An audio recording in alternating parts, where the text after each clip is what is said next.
Good evening. From the Gail Lemron Auditorium on the campus of Embry-Riddle, welcome to the Embry-Riddle Speaker Series.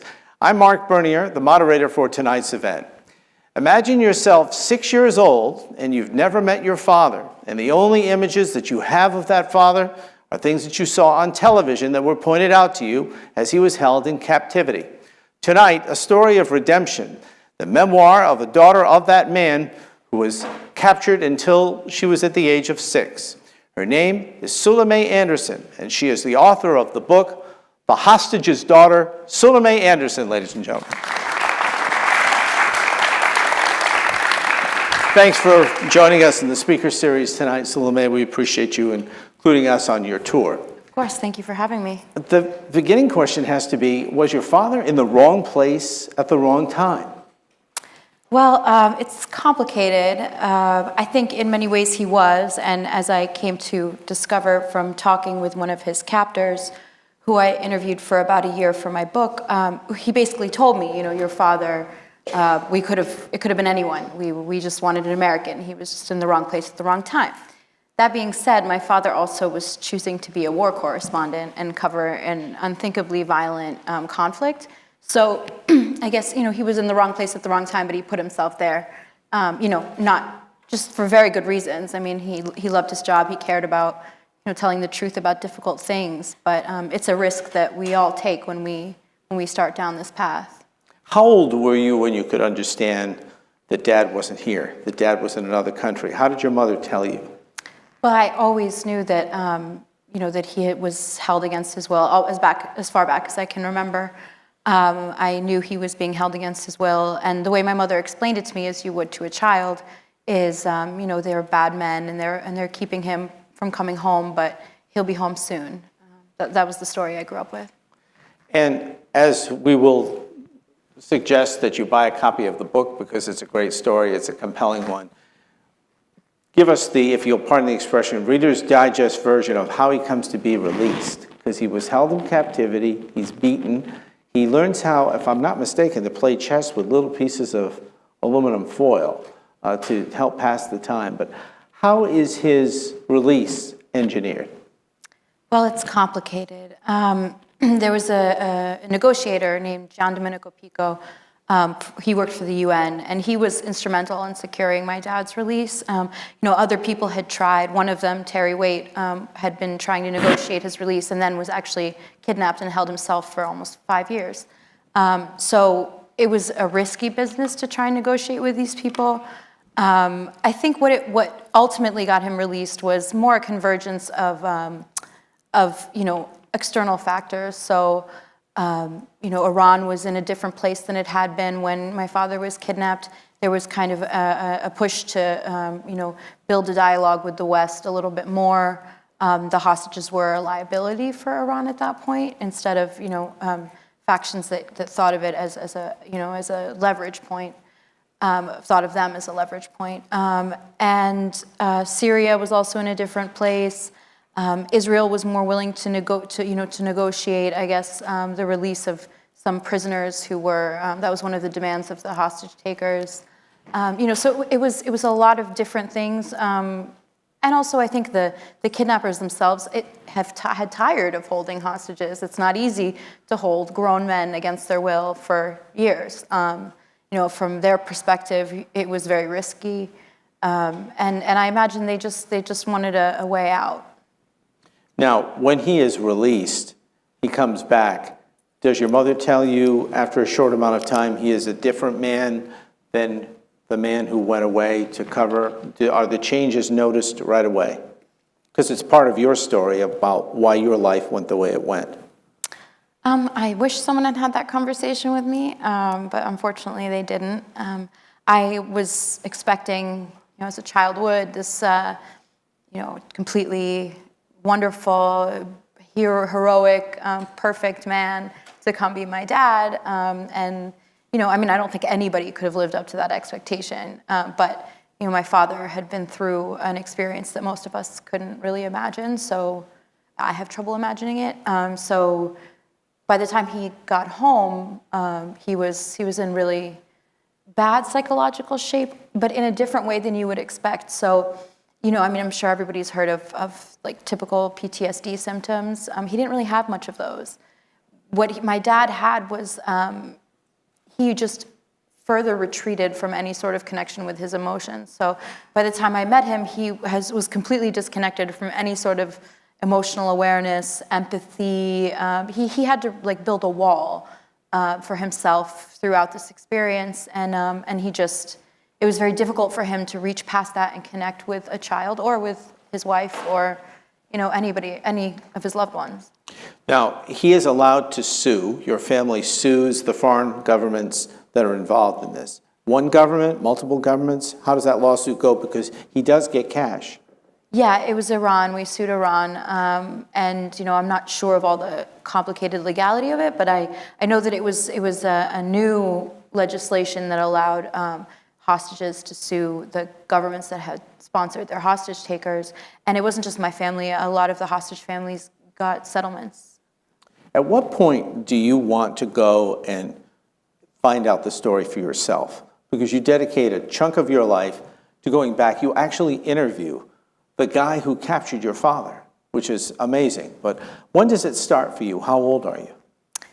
Well, I decided to become a journalist when I was about 25. And I went to Columbia Graduate School of Journalism. And then when I was done, I moved to Lebanon to report there. I don't think I was self-aware enough to realize why I did it. I think later in life I came to realize that I mostly did it to make my father proud of me.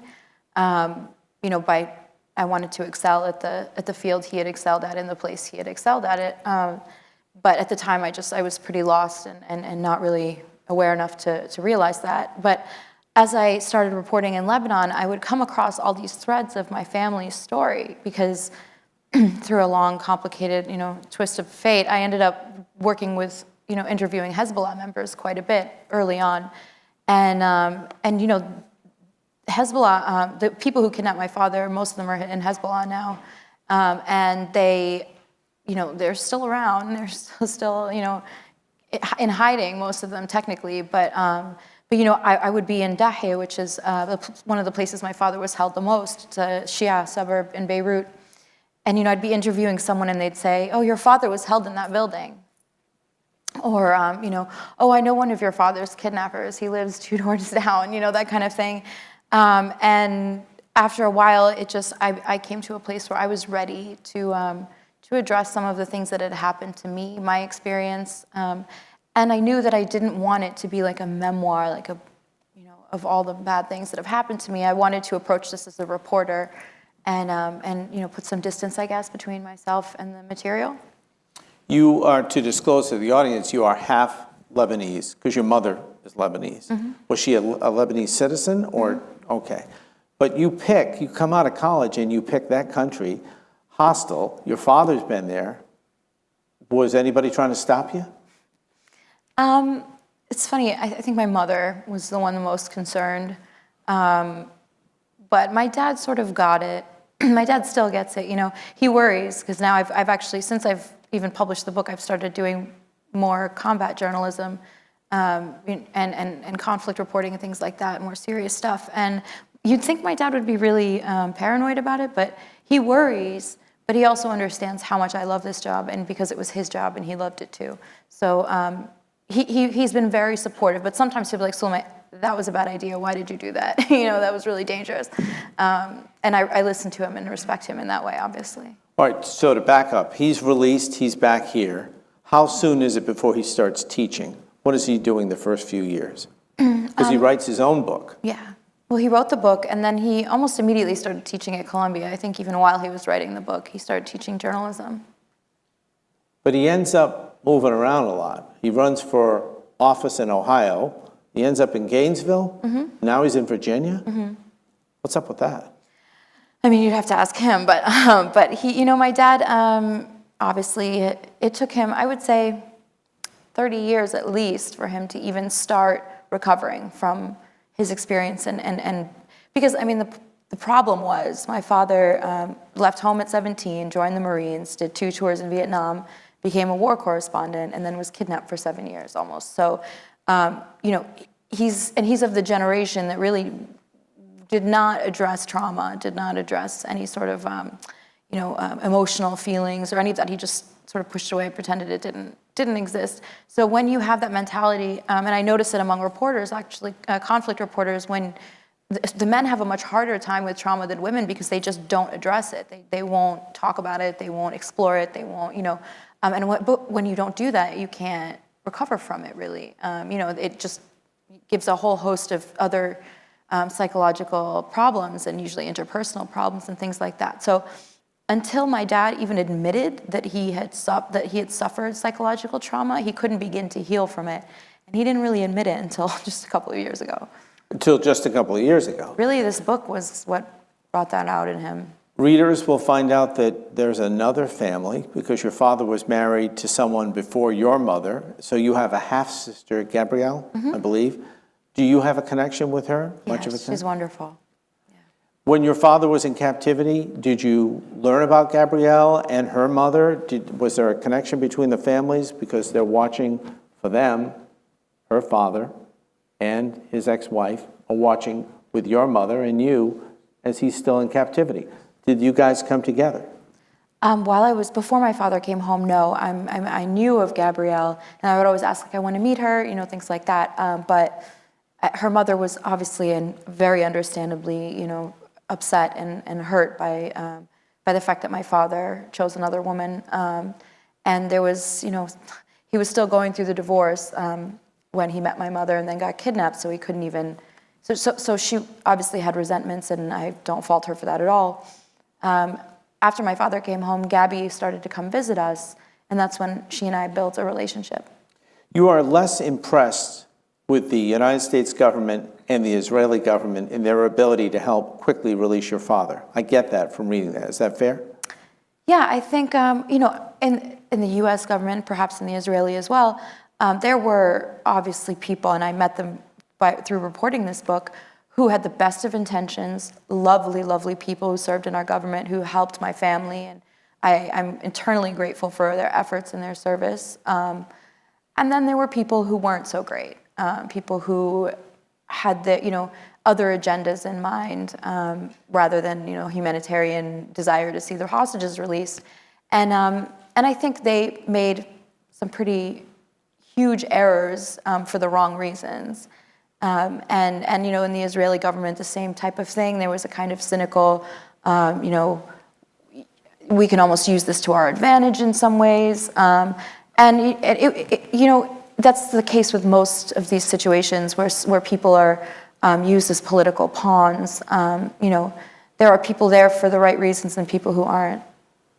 How much of your time do you spend in the United States? You live in New York, but you're also half the year in Beirut? Just about, yeah. Dangerous place to be, isn't it? No?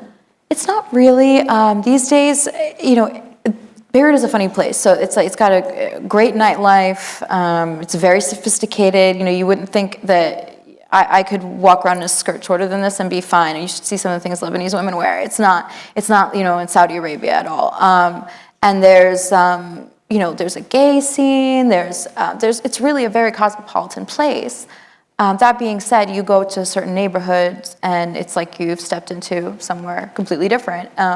And because of the sectarian tensions, it can seem that gloss of everything's fine, everything's safe, everyone's going out and having fun. At the same time, a suicide bombing could happen any day. So there's that risk. But overall, no, it's not a terribly dangerous place to live, but there are places in Lebanon that are more dangerous. When you started working on this story to figure out how your father was captured, who his captors were you working on other things? You're an independent journalist. You're not on staff of the Associated Press. Your father was at one point, but you are independent. So were you working on other things? And while you're at it, I'm going to see if I can find out how my father got grabbed. Yeah, I was doing stories the whole time I was reporting this book. Did you have a conversation with your father where he leveled with you and told you the details of what happened to him in captivity? Because they grab him, they blindfold him. There's like 6 or 7 people, I think, potentially, that get him off to some place. They don't really know who they have. They just know it's an American. No, they knew who they had. They knew it was Terry Anderson? They had knew been following journalist? him for some time at that point. Because later in the book, when you meet the guy who captured your father, he says it could have been anyone. Well, I think what he meant was it could have been any American, but they had tracked and they were monitoring the Americans in Lebanon at that point. So they knew there was only a handful of them who didn't leave because the State Department had told all Americans to get out of the country. So there were just a few of them left, and they were being tracked, all of them, as potential targets. So they knew who my father was. Okay, so what's the period where you really dive into finding out how he was captured? Are we talking 2007, 2008? What period? Oh no, much later than that. I started reporting this book in 2014. Late 2013, 2014-ish. No, but the actual work, the actual searching, is it in the last decade or it's only in this decade? Because we get a lot of history. That's why I'm a little confused.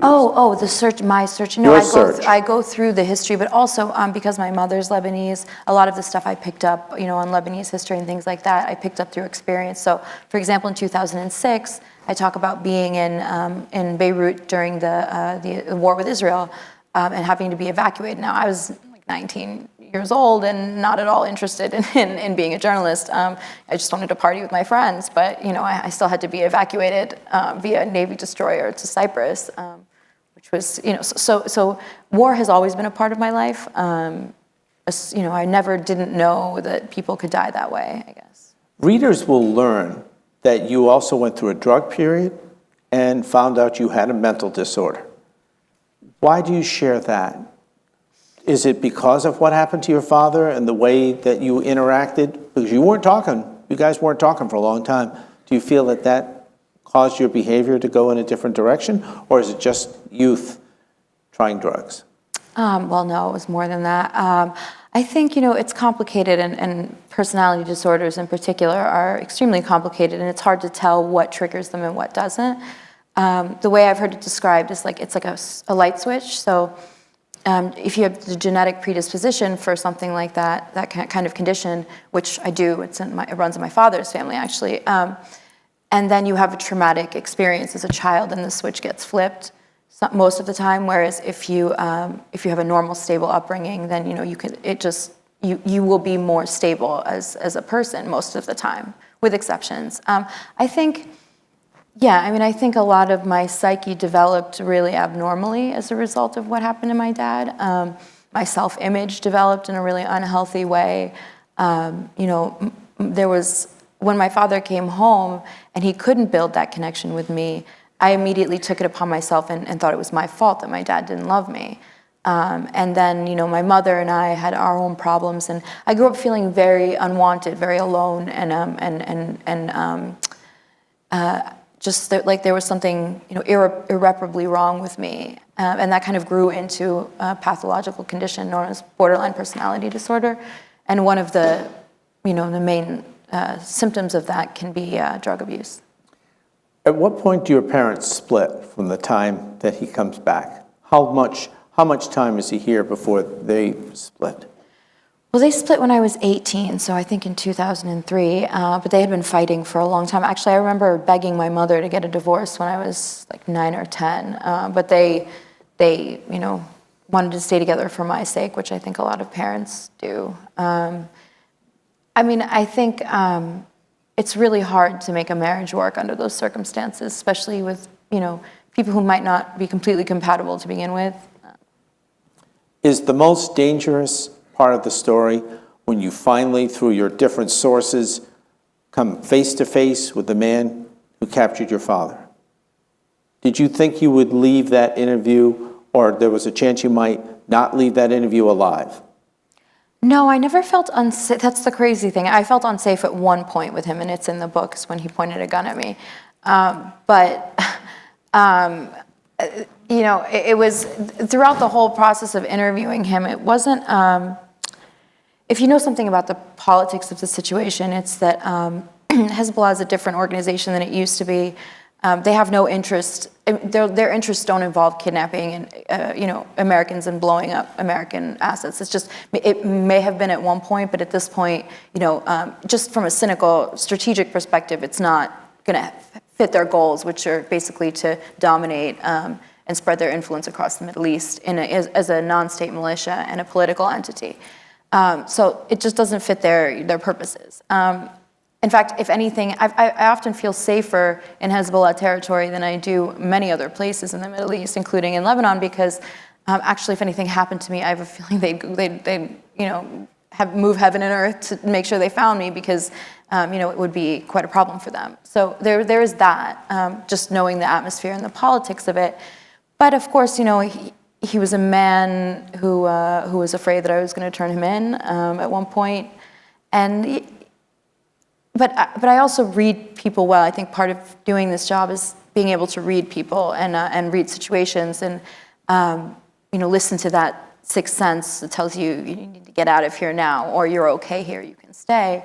And I never, until that one moment, and not since, and I've seen him many times since I even published the book, I never felt unsafe with him. No, I think he as I describe in the book, he feels quite a lot of shame for what he did.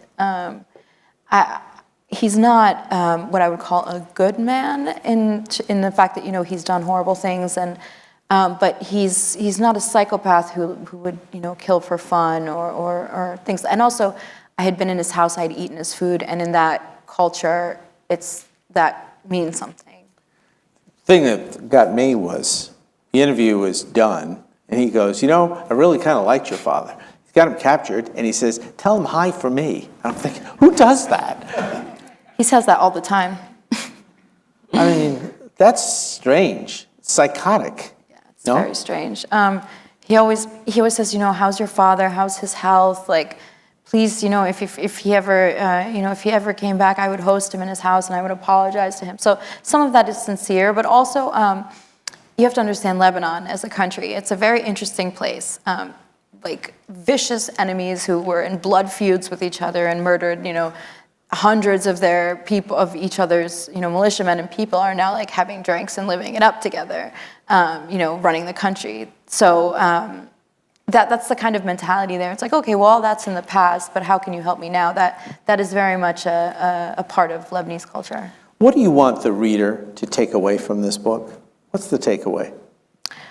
I think the main takeaway that I wanted to get across is that, politics don't happen in a vacuum, that, we see these world events, kidnappings, massacres, and then we don't really follow up on them. We don't know what happens to the families. We don't see the ripple effect that this has on people's lives.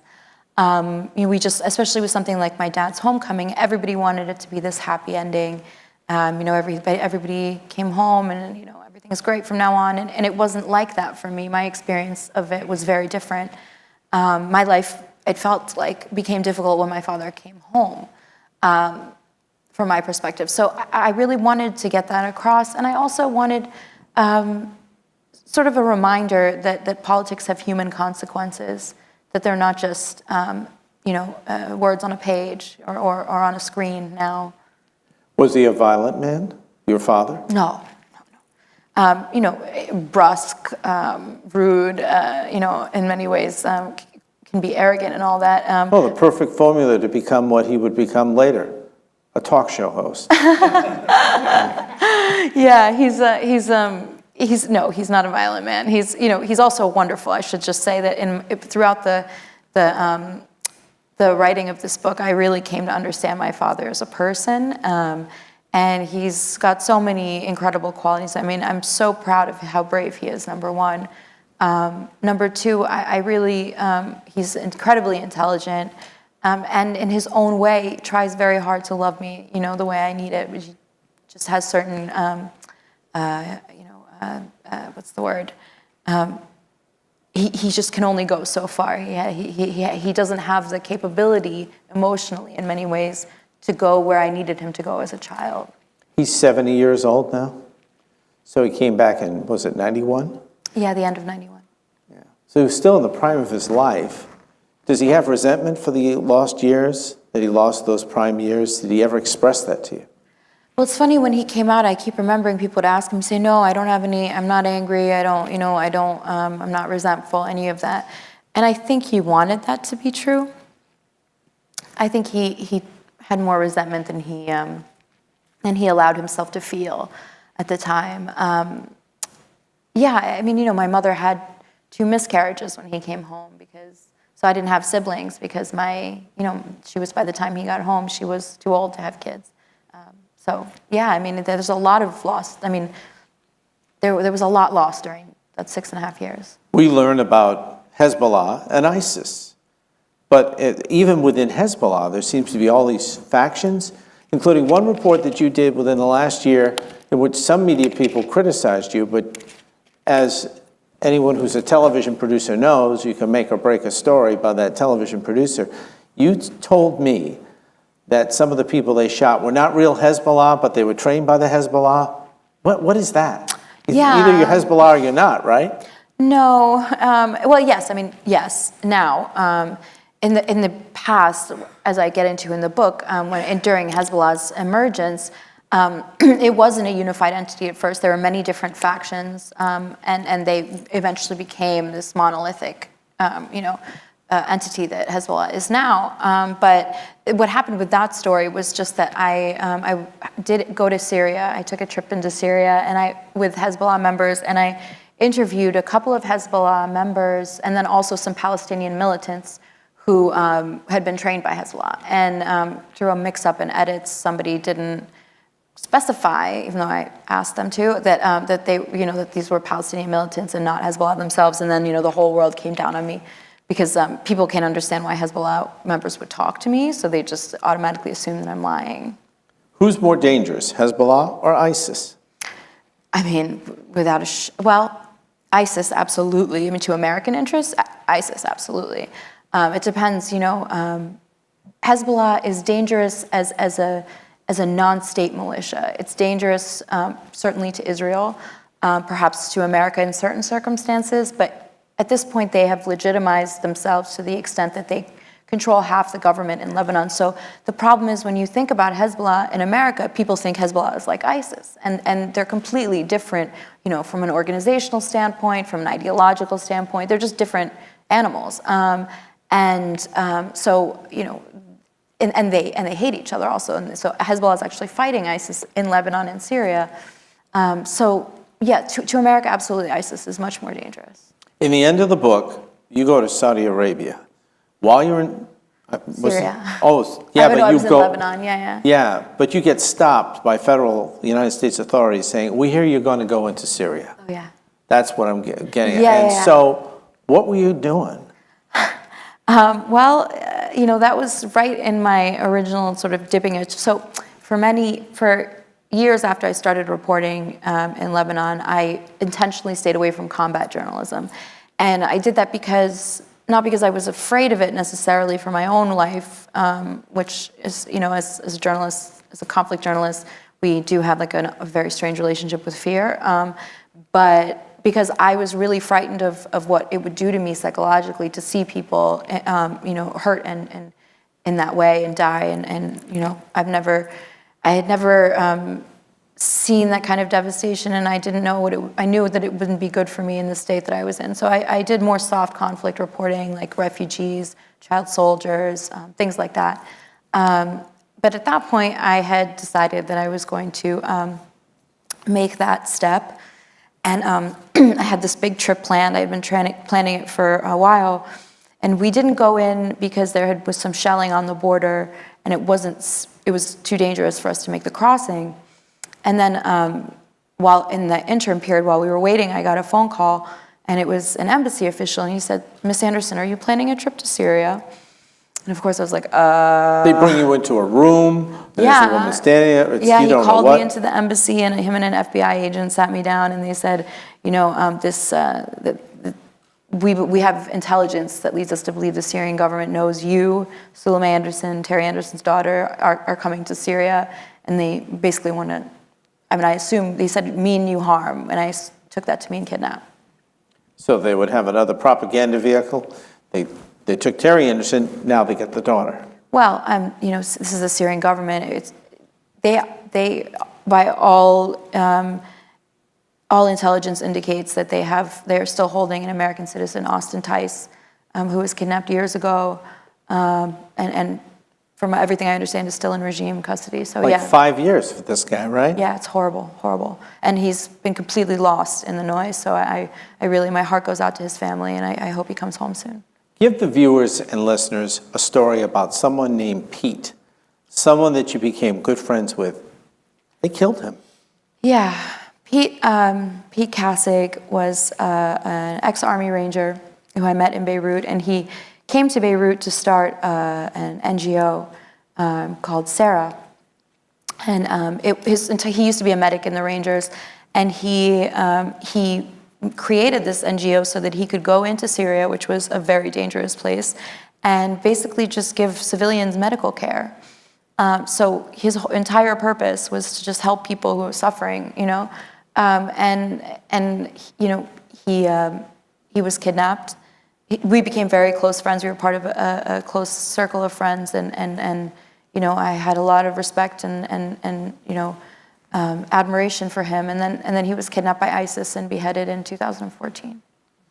They have, and some of these people, not to get too far into this, they have these fake demonstrations, like they know they're going to be killed and then they don't kill them and they video it. And for some of these people, what, 5, 6, 7 times they think they're about to be killed and they're not? Yeah, that was the sickness of it. What they did was so that they could, you know, do this production the way they wanted, and it wasn't going to be the production they wanted if the hostage is kicking and screaming and yelling. They made them go through these practice sessions again and again and again, so that when they actually did it, they didn't know that it was going to happen. Now, something that makes me, Pete was the only one that they didn't show before he was killed, and that's because, as analysis of his beheading video indicated, he fought back before he died, and they shot him before they desecrated his body. So, you know, in a way, it makes me happy to know that he didn't go quietly. I assume if they ever captured these people, they'll be tried for war crimes, would they not? Oh, Crimes against humanity? I mean, yes, absolutely. So they're all masked, nobody can know who they are, is that it? Well, everybody knew who, you know, people found out who Jihadi John was. He was the one who killed, you know, who was the one, you know, the actor, the star of these videos. And people, you know, our intelligence services are good at what they do. They have been tracking down and killing ISIS members in Syria and Iraq for a long time. A reminder to our audience, we're going to take some questions. If you have a question for Sulome Anderson, we have 2 microphones set up for that purpose, and you can put your question right to her here and get you on the record. We'll go to those questions in just a bit. You have an option, possibly, for this to be made into a movie, am I right? That's the idea. Yeah. How hard is it to get that done? I mean, it's a long process, and you know, the option is just happening now. So I don't expect it to happen anytime soon. I'm hoping that, you know, it will get made into a movie, but right now I'm just happy that people are that interested in it.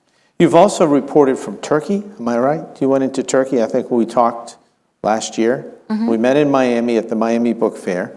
I think you'd come back. You have like perpetual flying miles, I guess, from all this. Yeah, I live in airports, basically. The way that you wrote this, you're pretty free with your language. You're pretty free with the situations. Did at any point an editor say, you know what, maybe not so much this word, not so much that? Did that ever happen? No, my editors were really supportive of me. They said, we want your voice to come through, and in my voice, I tend to be a little graphic in my language. So, you know, and I think most reporters have that tendency, especially in that situation. But no, everybody was really, they wanted this to be my voice, I guess, and I hope that came through. I think it did come through. If you were speaking to one of our students and they were thinking of getting into journalism and they wanted to be a foreign correspondent, what would be your advice? Don't do it lightly, first of all, because it's a very different industry than it was. It's an industry that is dealing with a lot of internal problems. If you're going to do it, you know, if it's absolutely your passion and you can't do anything else, which I understand, then there are steps you have to take. You have to save up money before you do anything, because it's not going to pay well at all, especially starting out. You have to familiarize yourself with the environment. Don't just show up in a war zone and you know, say, okay, I'm just going to start reporting now. It's a really bad idea. You know, make sure that you know what you're getting into. Make sure you build contacts. Try to build contacts with editors before you even get there, because, you know, it's good to have, editors are busy and they can't read every pitch, and unless you get them in the first 5 seconds, they're really not having it. So there are steps that need to be taken before you make a decision like that. That being said, I think it's an important thing to do, and I encourage anyone who has the means, skill set, and resources to do it.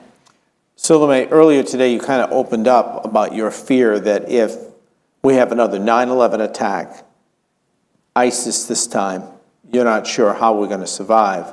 Are you worried that something is imminent, maybe in the next year or two? It's not just me who thinks this. Unfortunately, I've spoken to many national security experts who feel the same way, who basically say it's not a matter of if, it's when.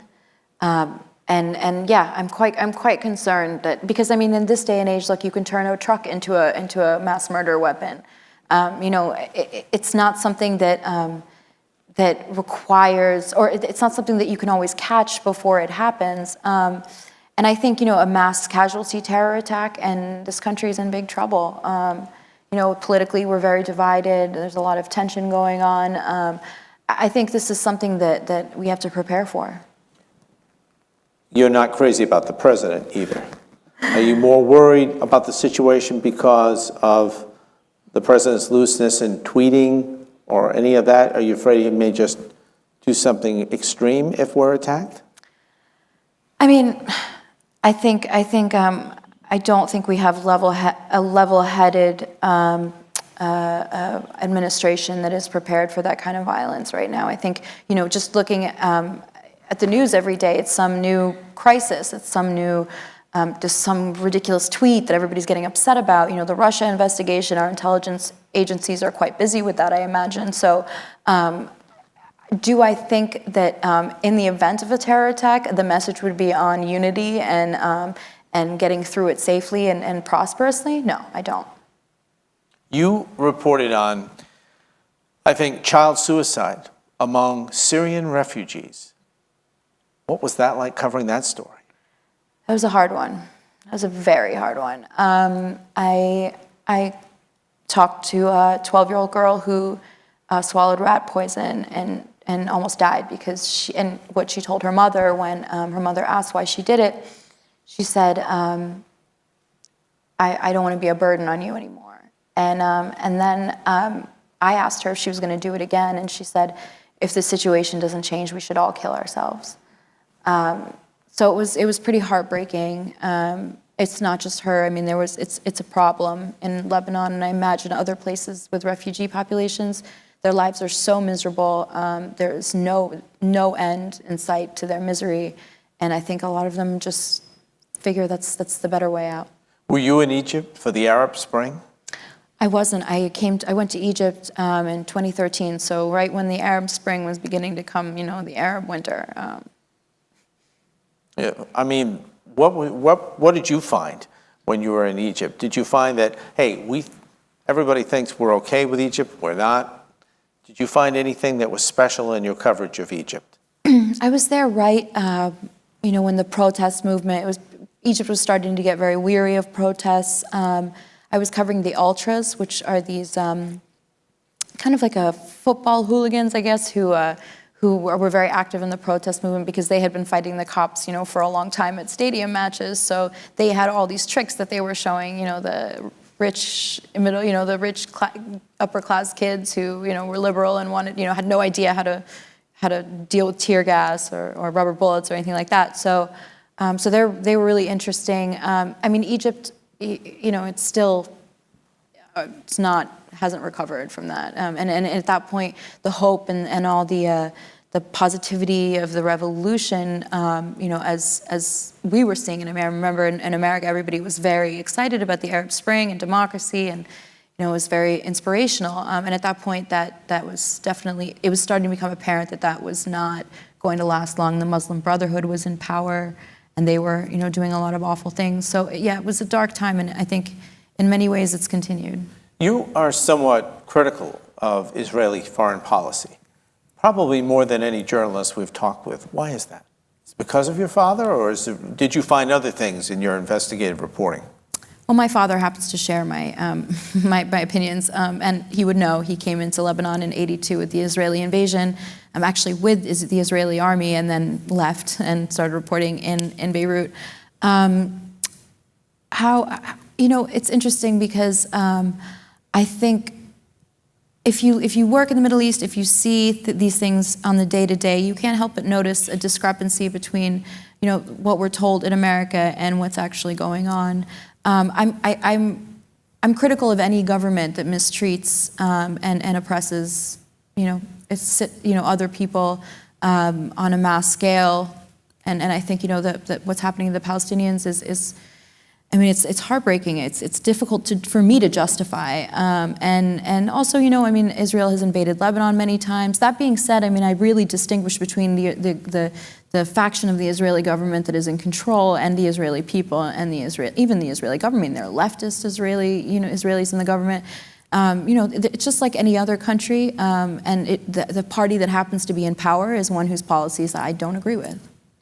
We're going to take questions from the audience. If you want to come right down, we have 2 microphones. Make your way in the precious minutes that we have for these questions. We'd love to have you. We have students here as well. Please feel free to come down and ask your question. While we wait for our first question, you told me that you're in journalism at a very difficult time, and you shared with me today that not a lot of money to be made because they don't want to pay.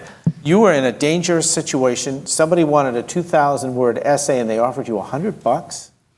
This was right when I started out. I won't say which magazine, but let's just say you would have heard of it. And I went to the Syrian border, to a town that was shortly thereafter overrun by ISIS, and did a story about refugee child brides. And this magazine offered me $100 for it.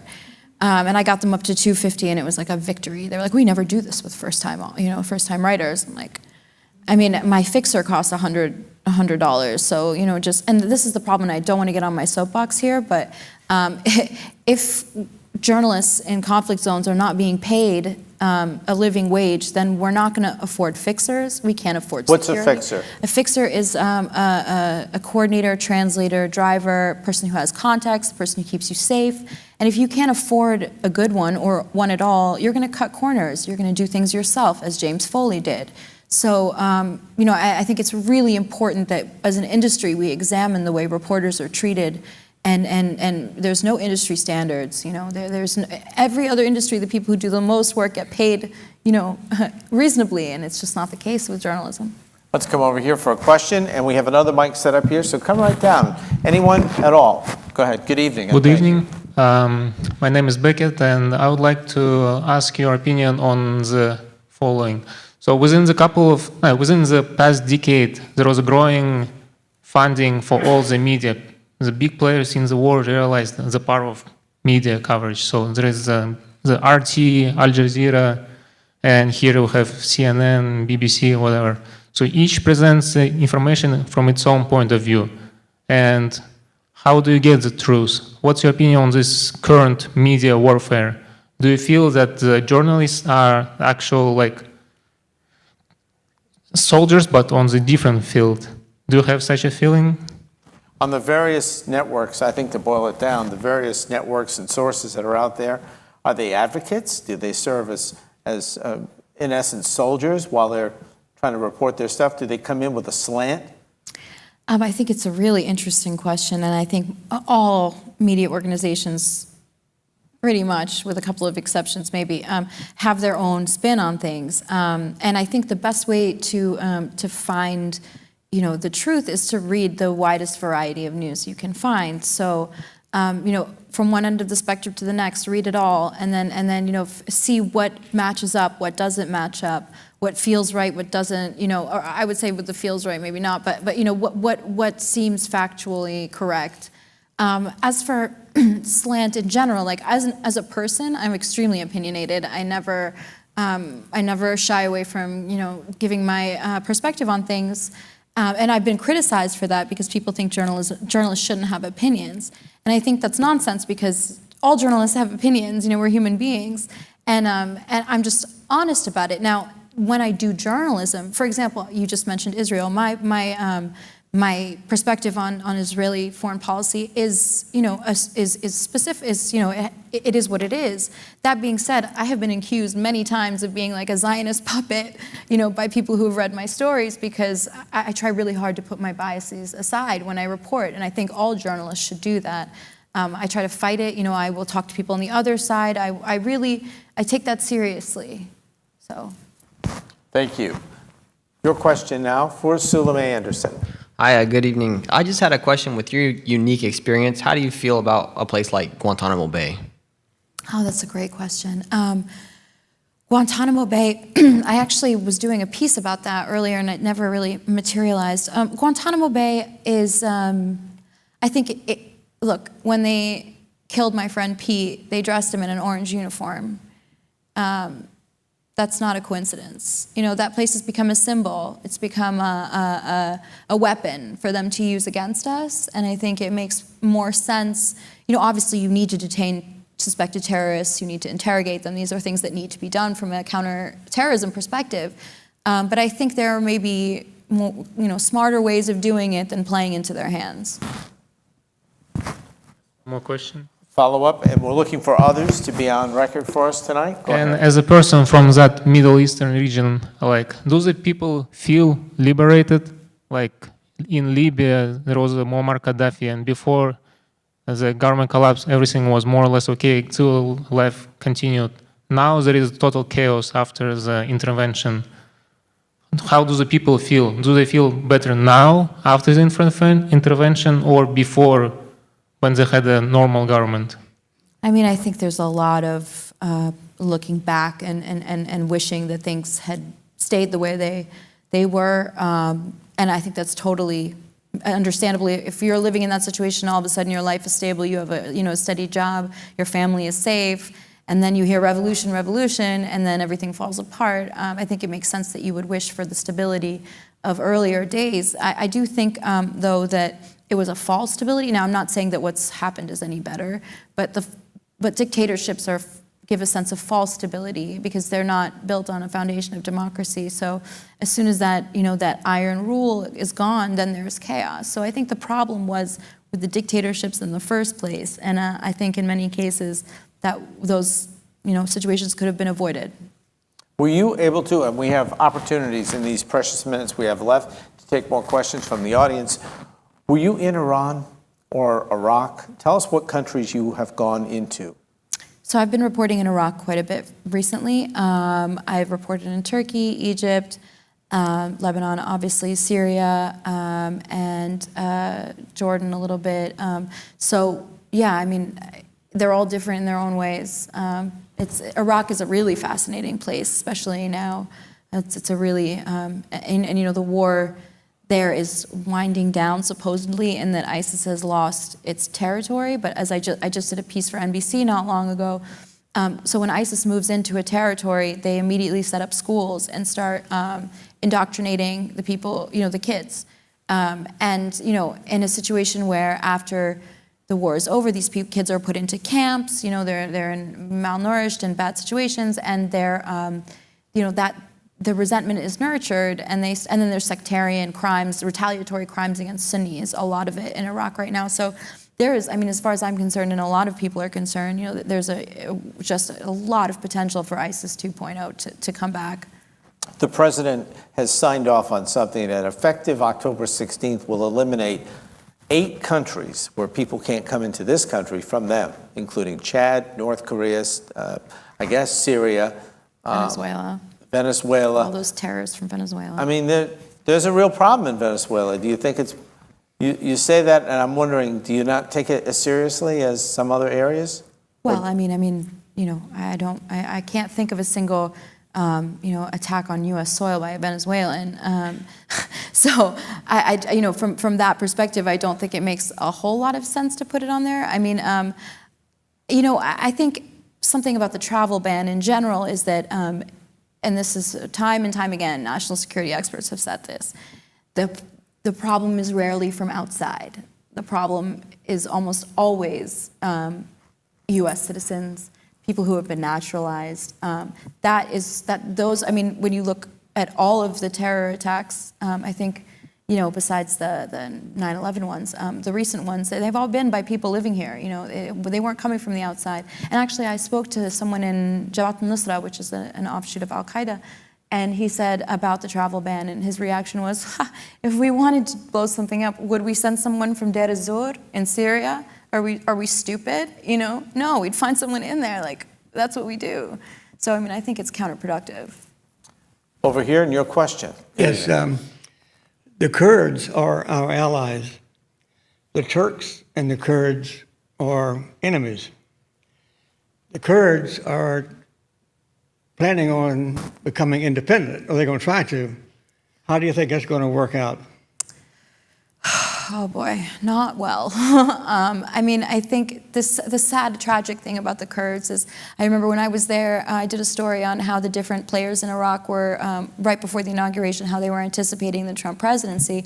And the Kurds just broke my heart because they were so, Trump is going to save us, he loves the Kurds, he's going to give us our independence. And I'm just sitting there going, oh God, this is not going to work out the way you guys think it is. And I think, that's come to pass. The problem is Turkey is an ally of, in my opinion, dubious quality, but they hate the Kurds. Iran is also not going to support an independent Kurdistan.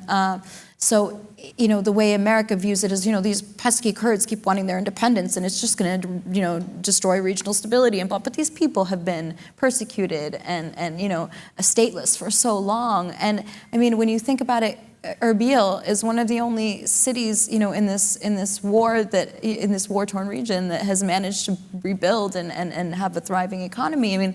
If anybody deserves their independence, it's the Kurds. I just don't think that the situation, the circumstances are going to make it easy for them.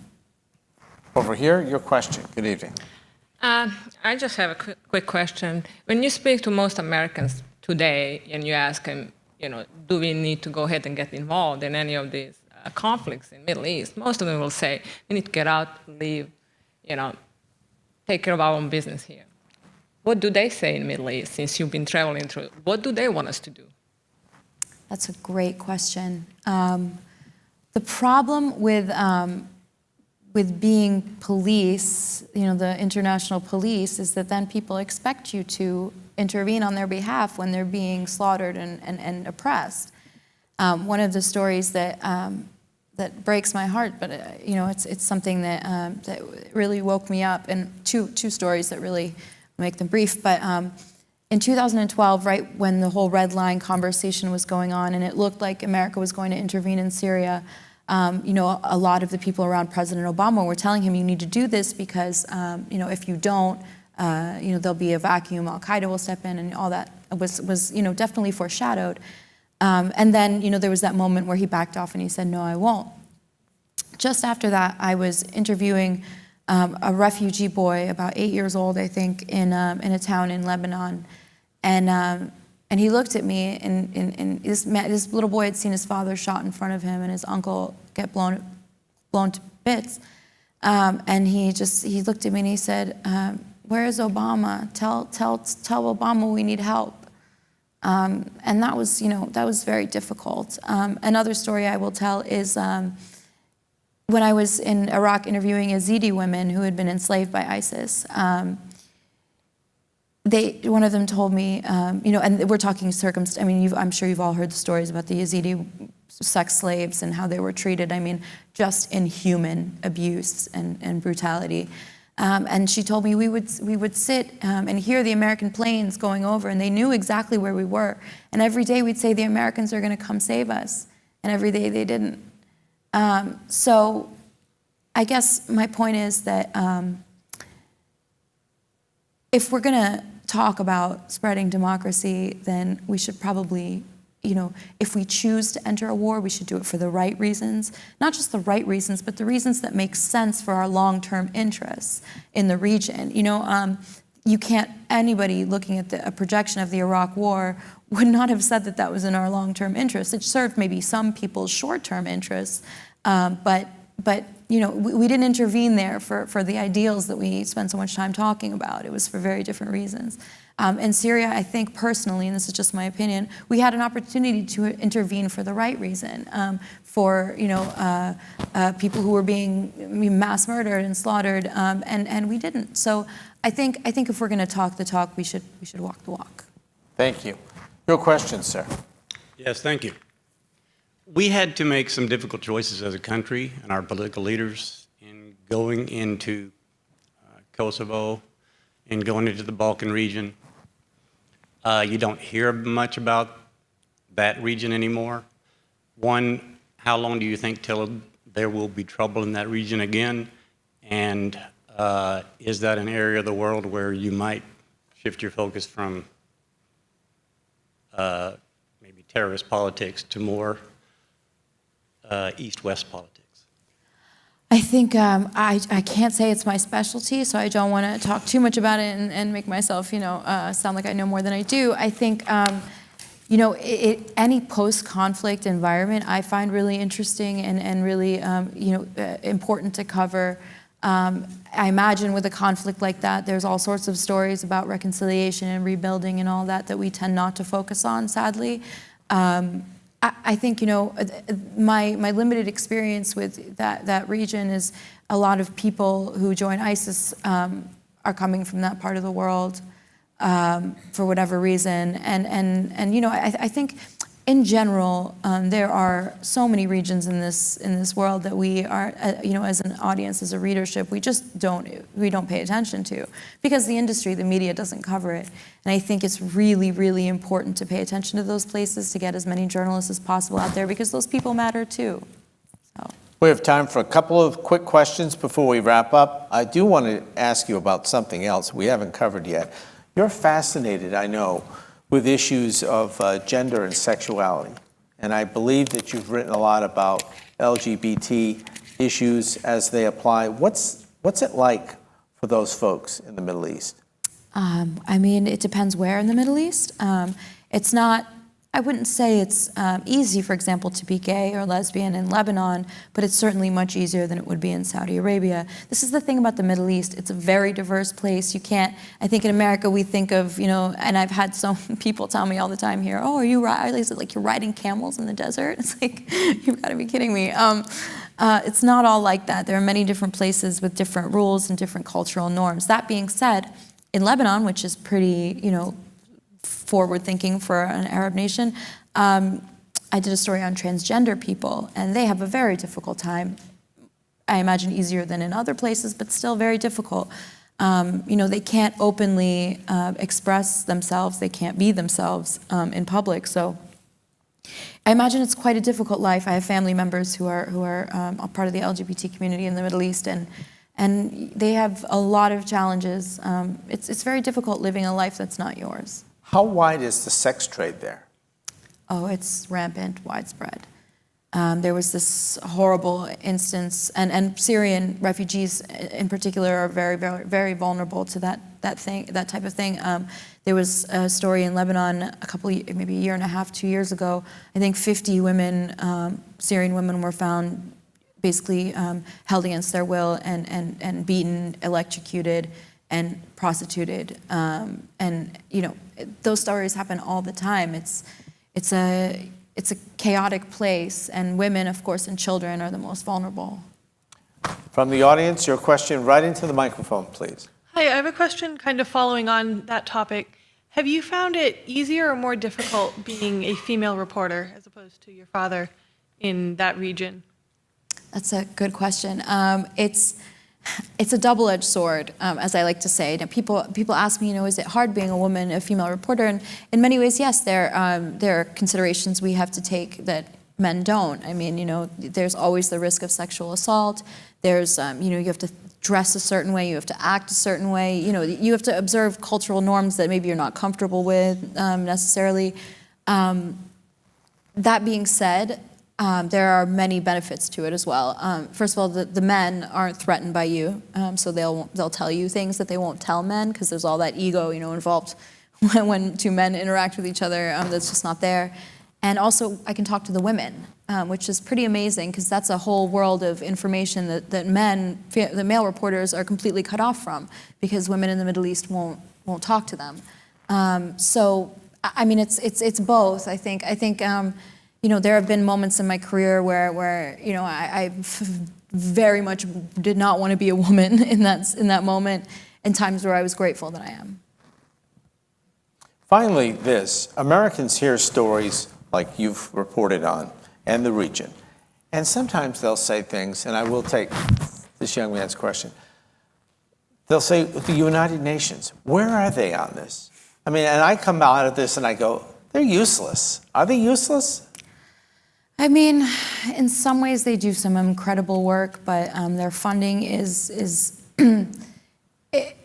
I would say it's not always maybe as much geared towards.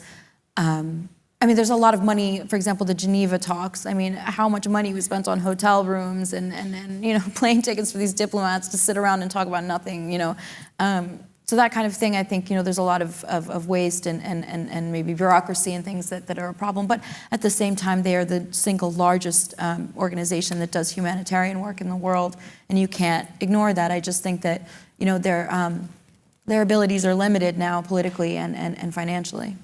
Our partners at the bookstore are going to be selling copies of this book. Sulome will sign immediately after we ask this last question. Step up to the microphone. Your question for Sulome Anderson. Ms. Anderson, will you tell us more about what's next for you and also about the movie potential? Also about what? Wants to know about the movie potential, but what's next for you? You're What's writing next for another me? book, aren't you? Yeah, I'm starting. Thank you for asking that. I'm still going to work in the Middle East. I'm going to be in France for a little while, and I'm hoping to start work on a new book that's actually going to be in America about American fundamentalism and the different kinds of, I guess, parallels that I see between groups like the KKK, skinheads, cults, gangs, the kind of brainwashing, radical mentality that goes into fundamentalism that I don't think we really consider. When you think about fundamentalism or radicalism, you immediately think of Muslim terrorists, and I think there are many, many different flavors of that kind of crazy, and I think, you know, we should explore them. We're going to have the book signing immediately, but first I want to thank some people who helped make this event happen. To Chivalry Wu, who's back with us for video tonight, Tony Petro, who ran things up in control, and to our students who assisted us in the seating, Kristen, also Sundus, and Jamie Gonzalez, who's back with us tonight. Good to see you again, Jamie. I want to tell you about our next event that will come up on October 23rd. The former head of the CIA, James Woolsey, is here for a one-on-one. There is no book with this, but he'll talk about foreign policy and what's really going on with the CIA in light of all of the cyber discussion and where they fit in the Trump administration. That's coming up on October 23rd. Once again, we want to thank you all for coming tonight. Book signing next. Once again, a round of applause for Sulome Anderson.